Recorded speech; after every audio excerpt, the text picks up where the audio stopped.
Hello class, welcome to the second of our two lectures for the week. As I mentioned in the first lecture, the Buried Giant is full of references to medieval folklore and mythology. In this particular lecture, I wanted to talk about some folklore that was relevant to the ending of the book. So I wanted to talk a little more about the boatman and the island. Just to remind you of what the boatman and the island are, I thought we'd look at the best description of them, which appears on page 42 of your book. The boatman is speaking here, and he says, "Good lady, the island the old woman speaks of is no ordinary one. We boatmen have ferried many there over the years, and by now there will be hundreds inhabiting its fields and woods. But it's a place of strange qualities, and one who arrives there will walk among its greenery and trees in solitude, never seeing another soul. Occasionally, on a moonlit night, or when a storm's ready to break, he may sense the presence of his fellow inhabitants. But most days, for each traveller, it's as though he's the island's only resident. I'd happily have ferried this woman, but when she understood she wouldn't be with her husband, she declared she didn't care for such solitude and refused to go. I bowed to her decision, as I'm obliged to do, and let her go her own way. The rabbit, as I say, I gave her out of simple kindness. You see how she thanks me for it." Jumping a little forward in the passage, Beatrice questions the boatman and says that she's heard of cases where a couple, if they loved each other enough, could travel to the island together. This is what the boatman says in reply. There's truth in just one part of what she says. Occasionally a couple may be permitted to cross to the island together, but this is rare. It requires an unusually strong bond of love between them. It does sometimes occur, I don't deny, and that's when we find a man and wife, or even unmarried lovers, waiting to be carried over. It's our duty to question them carefully, for it falls to us to perceive if their bond is strong enough to cross together. This lady is reluctant to accept it, but her bond with her husband was simply too weak. Jumping ahead a few more pages, we discover that Beatrice is curious about how the boatman makes the decision about whether a couple is allowed to remain together. She asks him, "How do you question them to discover what you must?" At first, the boatman is reluctant to answer, but because they've been kind to him, he says, "It is, as you say, my duty to question all who wish to cross to the island. If it's a couple such as you speak of, who claim their bond is so strong, then I must ask them to put their most cherished memories before me. I'll ask one, then the other to do this. Each must speak separately. In this way, the real nature of their bond is soon revealed."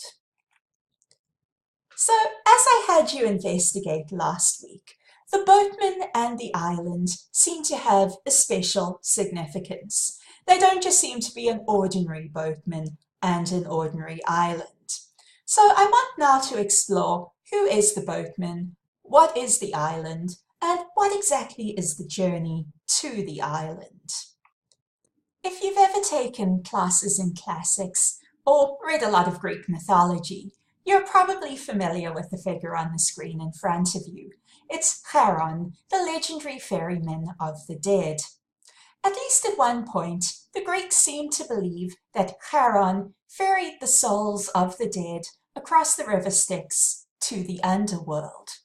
It's why Greek bodies were buried with 2 coins on their eyes, so they'd be able to pay the fee and get safe passage to the underworld. Importantly, we have evidence that similar beliefs may have existed in Britain, at least if the legend of Arthur is any indication. If you're familiar with the Arthurian legends, you'll know that they end with Arthur being fatally wounded in battle with his son Mordred, and then carried to an island by three queens. Malory's Morte d'Arthur, one of the most famous Arthurian texts from the medieval period, has this account of how Arthur is taken to the island.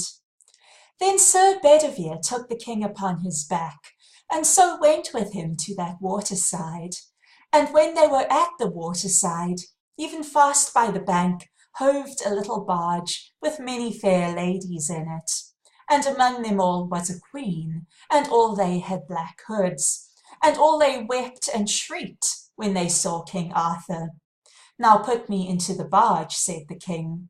And so he did softly, and there received him three queens with great mourning. And so they set them down, and in one of their laps King Arthur laid his head. And then that queen said, Ah, dear brother, why have ye tarried so long from me? Alas, this wound on your head hath caught overmuch cold. And so then they rode from the land, and Sir Bedivere beheld all those ladies go from him. Then Sir Bedivere cried, Ah, my lord Arthur, what shall become of me? Now ye go from me, and leave me here, alone among mine enemies.